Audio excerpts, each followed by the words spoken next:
सरकार दो भागों में बटी हुई है। संविधान के आर्टिकल 164(2) में प्रावधान है कि सरकार कलेक्टिव रिस्पॉन्सिबिलिटी से चलती है। एक मंत्री बोलता है तो लगता है पूरी सरकार बोलती है। मंत्री कल जिस प्रकार भ्रष्टाचार के आरोपों में को घेरे में डाला, और ये बात सरकार का मंत्री जब कहता है हमारी सरकार कमीशन खोरों की सरकार है, भ्रष्टाचारियों की सरकार है, तो सरकार ईमानदारी से काम कर रही है, बातें कहते ही प्रकट हो जाती है। 15 दिन का अल्टीमेटम और उसके साथ ही आरपीएससी के पुनर्गठन की मांग। हम लोगों ने भी ये बात कही थी कि अब जांच होनी चाहिए। बाबूलाल कटारा एक ने पूरा तालाब गंदा है, तो जुडिशियल कमीशन बनाकर सरकार ये जांच करे कब तक दोनों ने भर्ती की है। आरपीएससी और राज्य कर्मचारी चयन आयोग के माध्यम से उसमें प्रतिभाओं को कहां नुकसान पहुंचाने का काम किया है। सरकार महंगाई राहत कैंप उस समय लगा रही है जब सरकार आचार संहिता की गिरफ्त से 4.5 महीने दूर है। ये सरकार के कैंप बड़ा दुर्भाग्य है कि पहली बार सरकार के खजाने से छपे हुए विज्ञापनों में, बड़े बड़े होल्डिंग्स में कांग्रेस के प्रदेश अध्यक्ष की तस्वीर छपती है, फिर सरकार के खजाने से उठता है। पहली बार महंगाई राहत कैंप राजस्थान सरकार के लोगों के साथ लगाए जाते हैं, पर सरकार के केंद्रीय संगठन के प्रभारी और सह प्रभारी वहां मुख्य अतिथि के तौर पर जाते हैं। हर कैंप का एक नोडल अधिकारी जिला कांग्रेस कमेटी के अध्यक्ष द्वारा नामजद किया जाता है, और 200 में पदों को पार करके जब इस प्रकार के कैंपों में मोदी बचाओ देश बचाओ के नारे लिखे दिए गए, ये संघवाद को भी कमजोर करने का वादा और सरकारी धन का दुरुपयोग भी है। और जिन आधार पर कैंप लगाया गया, ये बजटीय घोषणा थी। बजटीय घोषणा के अंदर स्वतः ही 1 अप्रैल को कोई फोर्स हो जानी चाहिए, परंतु सरकार को क्योंकि कुछ करना नहीं है, अभी ये सारे कैंप जो प्रारंभ हुए हैं, सरकार 24 अप्रैल से 30 जून तक कैंप चला रही है। यानी घोषणा के 90 दिन बाद इन कैंपों के समाप्ति के बाद क्रियान्वयन की बात होगी। एक और जहां भारत सरकार डायरेक्ट बेनिफिट ट्रांसफर के माध्यम से सीधा किसान सम्मान निधि और तमाम प्रकार के जो गरीब कल्याण के कामों की राशि भेज रही है, वहां सरकार का ये काम। अब आप भी बताएं कि सरकार को सामाजिक सुरक्षा पेंशन जो पहले 500 की 750 भी पहले से चयनित लोग रजिस्ट्रेशन करवाए। चिरंजीवी योजना में जो पहले 5 लाख का कवर था, जो 10 लाख हुआ, 10 लाख से 25 लाख, तो पहले से रजिस्ट्रेशन हो। निःशुल्क बिजली योजना 50 यूनिट में पहले से इन्होंने चयनित कर रखा था।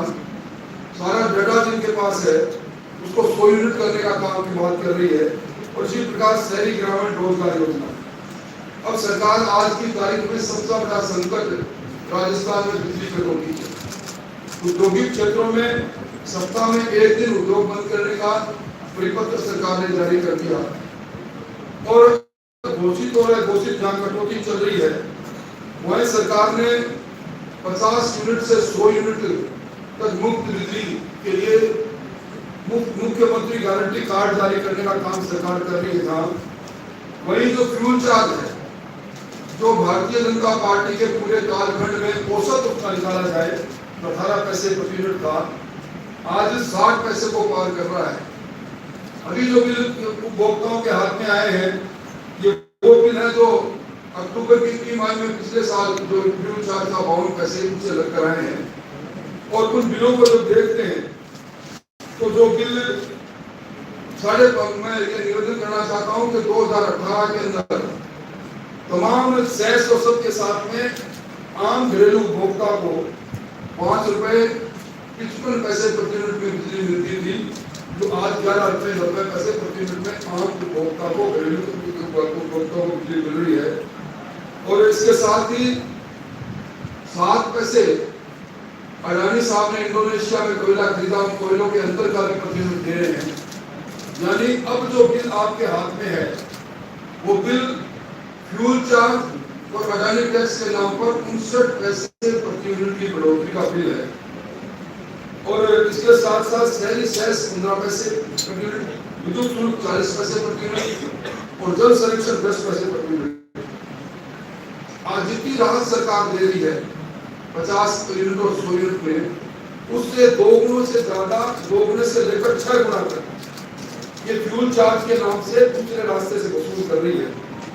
राजस्थान के अंदर जो थर्मल पावर प्रोजेक्ट चल रहे हैं हमारे, उन थर्मल पावर प्रोजेक्ट में कुल 8,597 मेगावाट बिजली उत्पादित होती है, पर औसतन पूरे साल का जब हम औसत निकालते हैं तो किसी न किसी कारण से 5 से लेकर 7 थर्मल पावर बंद रखे जाते हैं रखरखाव के नाम पर, मेंटेनेंस के नाम पर, और उसका नतीजा ये निकलता है 3500 से 4000 मेगावाट से ज्यादा बिजली कभी मिलती है। खुद के थर्मल पावर हाउस जिनमें उत्पादित बिजली 3 रुपए 57 पैसे प्रति यूनिट से लेकर 4 रुपए 20 पैसे प्रति यूनिट तक आती है, उसको बंद करके महंगी बिजली खरीद कर, बिजली जो 12 रुपए से लेकर 17 रुपए तक इन्होंने खरीदी, संस्थागत भ्रष्टाचार का एक तांडव कर रही है सरकार। इसके साथ ही ये जो हमारे यहाँ सर्वाधिक हम कहते हैं कि सोलर एनर्जी में राजस्थान चैंपियन है। 17,140 मेगावाट के संयंत्र लगे, पर इन संयंत्रों में 23% बिजली का उपभोग तो राजस्थान में मिलता है, बाकी हमारे ही ट्रांसमिशन लाइन से ये दूसरे राज्यों में जा रही है। आज इसी प्रकार जो विंड एनर्जी है 5000 के लगभग, इसके अंदर भी हम मुश्किल से 32% का उपयोग कर रहे हैं, और पहले रूफटॉप सोलर को जो सब्सिडी मिलती थी 3 रुपए 14 पैसे, उसको भी उन्होंने कम कर दिया। कोयला महंगा खरीद कर जिस प्रकार का संस्थागत भ्रष्टाचार किया गया है, वो भी एक अपने आप में एक नया नमूना है। अभी हाल ही में एक कंटेनर के अंदर 30% कोयला चोरी का मामला उजागर हुआ। एक कंटेनर में 10 लाख रुपए का कोयला आता है, और प्रतिदिन 500 से 600 कंटेनर राजस्थान में आते हैं। ये इन कंटेनरों में मिली भगत करके ये चोरी, और इसका भुगतान भी राजस्थान को उपभोक्ता को करना पड़ता है। पिछले 5 से 6 महीने पहले आरटीपीटी एक्ट की धज्जियां उड़ाते हुए अडानी जी को, जिनसे विशेष प्रेम मुख्यमंत्री जी का है, उनको 18,000 मीट्रिक टन में महंगा कोयला खरीदा, 5,82,000 मिलियन टन, और अब फिर एक बार इन्हीं 6 महीने बाद में 3,38,000 मीट्रिक टन तो कोयला 15,000 रुपए प्रति टन से खरीद रहे हैं, और नजीर ये दे रहे हैं कि 6% आयातित कोयला मूल कोयले में मिलाना पड़ता है। आज इनसे कोई पूछे कि 6% और कुल कंजम्पशन कितना है, यानी खुद भ्रष्टाचार करे। और जो हमारा इलेक्ट्रिसिटी एक्ट बना है 2003 का, उसके सेक्शन 65 में साफ कहा गया है कि सरकार किसी प्रकार की कोई भी सब्सिडी दे तो उसका पूर्व में भुगतान जिन कंपनियों को करे। इस सरकार ने पूर्व में भुगतान नहीं किया, और अब बड़ी भी दरों का 50 से 100 यूनिट कर रहे हैं, उसका भी पूर्व में भुगतान नहीं कर रहा। इसी कारण से सारी विद्युत उत्पादन कंपनियां आज बैंकक्रप्ट की ओर बढ़ रही है। बिजली 23,309 यूनिट बिजली के साथ सरकार दावा करती है कि हम सरप्लस स्टेट हो गए, और आज 14,000 मेगावाट 14,000 यूनिट से ज्यादा बिजली का उत्पादन पीक हाउस में नहीं होता, और सरकार कहती है कि हमारे पास बिजली नहीं है। आज घरेलू श्रेणी की दरों के अंदर पूरे देश में राजस्थान चौथी पायदान पर है, औद्योगिक बिजली की दृष्टि से दूसरे पायदान पर है, और अभी पिछले दिनों पर भी 2021 के अंदर 13,793 करोड़ की बिजली खरीदी है। आगे का आंकड़ा मेरे पास नहीं है, पर आप अंदाजा लगा सकते हो एक साल में 13,793 करोड़ की महंगी बिजली निजी विद्युत उत्पादन कर्ताओं से खरीदी जाती है, खुद के थर्मल हाउस बंद किए जाते हैं। इससे बड़ी क्या बात हो सकती है। और इन्होंने घोषणा की थी 2021-22 में कि हमें एक किसानों के लिए एग्रीकॉम यानी अलग से किसानों के लिए बिजली उत्पादन कंपनी बनाएंगे और इस बार कहा हम अलग से एक IT कंपनी, विद्युत कंपनी बनाएंगे। दोनों आज दूर की कौड़ी साबित हो गए। और सरकार ने वादा किया था 2020-21 में वादा किया था हम 1 अप्रैल 2022 से राजस्थान के सारे ब्लॉकों में किसानों को दिन में बिजली दे देंगे। 2 ब्लॉक में किसानों को दिन में बिजली देने का वादा करने वाली ये सरकार आज किसान को मुश्किल से 4 घंटे 5 घंटे बिजली मिल रही है। ये बिजली की कटौती उस वक्त है जब किसान को सबसे कम बिजली की आवश्यकता है। मौसम के ऐसा नहीं, कई बार बरसात भी हो रही, उसके बाद भी सरकार की हालत है। और इन्होंने जो किसानों को विद्युत कनेक्शन देने का वादा किया था फरवरी 2022 तक के सारे पेंडिंग कनेक्शन देने की बात की और उसके लिए टर्नकी प्रोजेक्ट लेकर आए। और टर्नकी प्रोजेक्ट में 2300 करोड़ का प्रोजेक्ट 3900 करोड़ में गया। 6 बार इन्होंने टेंडर को आगे टेलर में टेंडर को, क्योंकि चहेती कंपनियां इसको आगे बढ़ाने का काम किया। तो मैं कह सकता हूं कि ये सरकार, जिस सरकार ने महंगी बिजली खरीदने में एक रिपोर्ट कायम किया है, वहीं आज पीने के पानी को लेकर राजस्थान में हाहाकार मचा है। 11,440 गाँव में पिछली बार 3 दिनों में टैंकर चले थे, जिनका एक का पेमेंट भी नहीं हुआ। इस बार इसलिए कोई भी टैंकर वितरण करने वाले लोग आगे नहीं आए और आज हालत बहुत खराब है। और इसी तरह कुल मिला के मैं कह सकता हूं कि बिजली पानी को लेकर सरकार की बड़ी हालत खराब है। अभी आज आपने देखा होगा सरकार ने नए जिलों में 15 OSD लगाए, 19 जिलों की घोषणा बजट में की। कायदे के अनुसार 1 अप्रैल को जब बजट के अंदर नाम डुबाया कमेटी की प्रशंसा पर इन्होंने की, तो फिर इनको चूकली करनी चाहिए उसी वक्त जो की उस कमेटी ने अगर इनको बताया होगा कि इन जिलों में इस प्रकार विभाजन होगा। लैंड रेवेन्यू एक्ट जो बना है 1956 का, उसके सेक्शन 16 के अंदर इनको अधिकार है कि ये जिले सर्जित कर सकते हैं।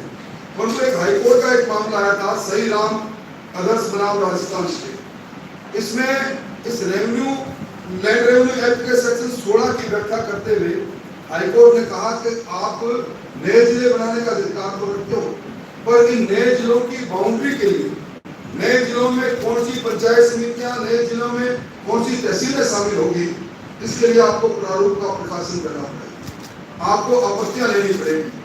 आज सरकार मौन क्यों है? जयपुर जोधपुर के अंदर इनका विभाजन किया सरकार, तो इनमें OSD क्यों नहीं लगाए और इसीलिए कलेक्टर ने उन्होंने क्यों नहीं लगाए। आज सबसे बड़ा एक प्रश्न है कुचामन और डीडवाना। कभी आपने नहीं देखा होगा 35 किलोमीटर की दूरी का अंतर है दोनों में, बैरोड और कोटपुतली, दोनों शहरों का नाम लेकर जिला बनाया गया। मैं समझता हूँ ये सरकार की खोटी घोषणा साबित होगा। सरकार को चाहिए कि जो राजस्थान उच्च न्यायालय का फैसला है, जो लैंड रेवेन्यू एक्ट कहता है, उसके प्रारूप को प्रकाशित करे। और कुल मिला के इस ट्रांसफर की सूची में, ट्रांसफर उद्योग में सरकार ने कहा कि बड़ी जीरो टॉलरेंस है उनकी करप्शन के लिए। आप सब लोगों ने प्रतीक जी झाझड़िया का वो कार्यस्थान देखा होगा, जब उन्होंने अपने OSD रवि जैन और दलाल अमित शर्मा से गांधीनगर अपने आवास पर 3 लाख रुपए इस पर देते पड़े गए। आज उसी बात में वापिस देना। अलवर के अंदर 2,500 बीघा जमीन की लूट को जिस कलेक्टर ने विधानसभा में मामला उठने पर सरकार को अपने प्राथमिक बात भेजी, आज उनके लिए रवानगी हो गई। मैं समझता हूँ कि जिस प्रकार का वातावरण आज बना है, बिजली और पानी से आम आदमी परेशान है। सरकार महंगाई राहत कैंपों का कांग्रेसीकरण कर रही है। सरकार ने जब वो 50 यूनिट से लेकर बढ़ाकर 100 यूनिट तक बिजली की, उससे 2 गुना से उसमें जितनी राहत मिली उससे 2 गुना से लेकर 6 गुना तक ज्यादा बिल आ गए हैं। बिल लोगों के हाथ में है। अब भारतीय जनता पार्टी ऐलान करेगी, हम इन बढ़ी हुई दरों पर और बिजली की कटौती पर, बिजली और पानी को लेकर अब आंदोलन की घोषणा करेंगे। 1-2 दिन में आंदोलन की घोषणा हो जाएगी। कुल मिला के मोटे तौर पर मुझे यही बातें आपके सामने रखनी थी और एक मैंने इन सारी बातों का संतुलन करके एक पत्र भी बना रखा है कागज में, वो भी आपके सामने। अभी तक आपकी पार्टी पर बहुत बेइज्जती का आरोप लग रहा था। कल पुलिस ने कहा कि की बाकायदा इसके सबूत भी है, उसके लिए भी क्या कहना चाहते हैं? देखिए, सरकार जो अपने खुद के बोझ से सरकार को अपने ही ललकार रहे हैं। अगर मुख्यमंत्री जी के पास इस प्रकार की कोई जानकारी है और अगर किसी मंत्री महोदय के पास इस प्रकार की कोई तथ्य है तो हमने तो कभी उनको नहीं रोका। और आज पूर्व मुख्यमंत्री जी को याद आया है कि पूर्ववर्ती सरकार के समय में भ्रष्टाचार की कोई शिकायतें थी, तो वो 19 महीने तक उप मुख्यमंत्री बने रहे। उन्होंने कभी ना कि कई बैठकों में उन्होंने स्वीकृत की, उन्होंने क्यों नहीं उठाया, विधानसभा में एक शब्द क्यों नहीं बोले। हमने तो कभी उनको नहीं कहा था कि आप ये जांच करें, करिए जांच नहीं करें। मतलब शायद उनको जानकारी नहीं होगी कि जिस मामले की खानों की आवंटन की वो बात कर रहे हैं, उन आवंटनों का आवंटन ही भारतीय जनता पार्टी के समय में, क्योंकि इसमें एक तथ्य ये होती कि केंद्र सरकार ने कुछ गाइडलाइन परिपत्र जारी किया, राजस्थान सरकार के पास वो परिपत्र विलंब से पहुंचा। इससे पहले कुछ खानों का तब समय नियमों के अनुसार आवंटन हो गया था और ये आरोप लगाया गया था कुछ परिपत्र के आधार पर खाने आवंटित होने की जानकारी में आने पर सारी खाने वापिस निरस्त हुई। कमेटी बनी और कमेटी में जो आवेदन करता जिनका उपयुक्त आवेदन था वो खाने में मिली। तो मैं समझता हूँ कि वो निशाना साध रहे, कहीं पे निगाहें कहीं पे निशाना, उनका निशाना सीधा पायलट साहब का जो विमान उड़ा हुआ है ऑटो मोड में, उस विमान से वो बमबारी कर रहे हैं अशोक जी गहलोत पर। और कई बार वो कंधे की तलाश कर लेते हैं हमारे भारतीय जनता पार्टी नेताओं पर। मैं समझ जनता है ये सब। ये राठौर साहब जनता को मुफ्तखोर बनने से रोकने के लिए विपक्ष क्या कर रहा है? ये भी तो कह चुके हैं कि मुख्यमंत्री अशोक गहलोत और मुख्यमंत्री मिले हुए हैं, दोनों को हिसाब भी कोरोना क्यों होता है?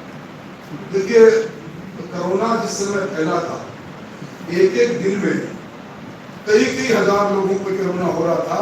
इसलिए इस प्रकार के सहयोग को इस प्रकार के तोड़कर हास्य पर बात करने से कोई अर्थ नहीं है। ये राठौर साहब, मेरा सवाल ये है कि राजस्थान की जनता को मुफ्तखोर बनाया जा रहा है, तो विपक्ष मुफ्तखोर बनने से रोकने के लिए कौन सा कदम उठा रहा है? जो कदम हमें उठाने चाहिए हम लगातार उठा रहे हैं और आपसे अलग से राज्यसभा करके कोई इसके लिए अपने अलग से चर्चा करेंगे। कर्नाटक में बीजेपी की जिस तरह से हार हुई है, वहाँ पर एक प्रयोग किया गया था, नए शहरों को आगे लाया गया।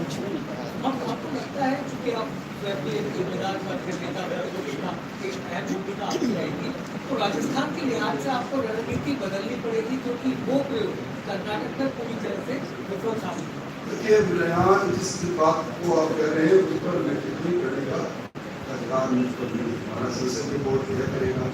मैं ये कह सकता हूँ कि कर्नाटक का चुनाव और राजस्थान का चुनाव दोनों का कहीं मेल नहीं बेमेल है।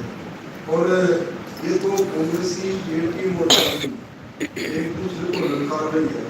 और आज अगर मंत्रिमंडल का कोई व्यक्ति सीधा आरोप लगाए और मुकेश भाकर जैसे नौजवान विधायक ये कह दे कि रीट के अंदर राजीव गांधी स्टेडी सर्किल की भूमिका की जांच होनी चाहिए, हम भी कहेंगे पहले भूमिका की जांच होनी चाहिए। हम भी कह रहे हैं कि जुडिशियल कमीशन बनाकर अब तक की जितनी नौकरियां दी गई है आरपीसी में आरएस से लेकर सारी इन पर सब प्रदान होनी चाहिए। कुल मिला के मैं कह सकता हूँ कि भर्ती कुल है सरकार की, चालू है सरकार का, कोई करंट नहीं, लोग बता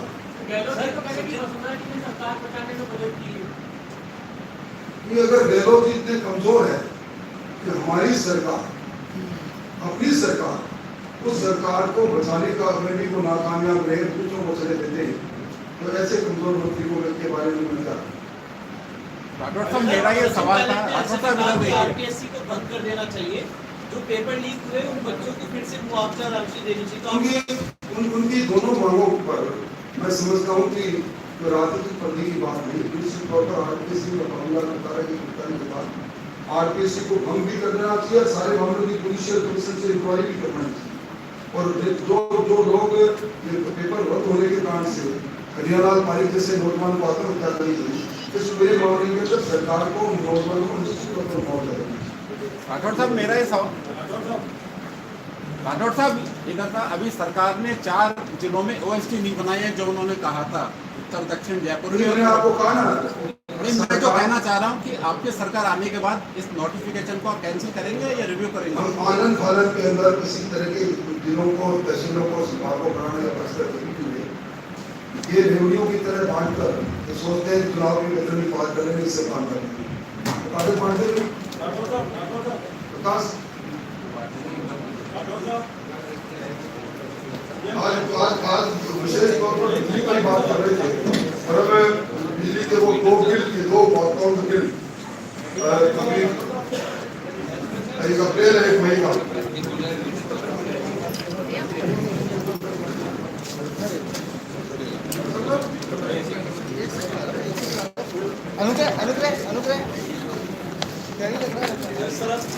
सर सर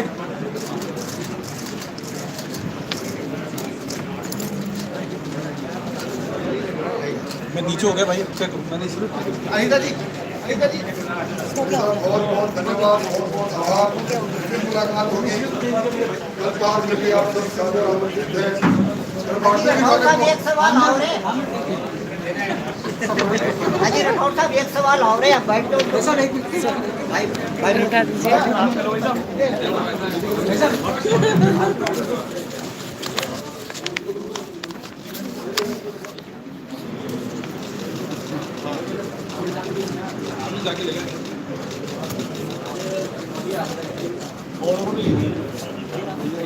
राठौर साहब एक सवाल और है, 2 मिनट एक सवाल और है, बैठ जाओ।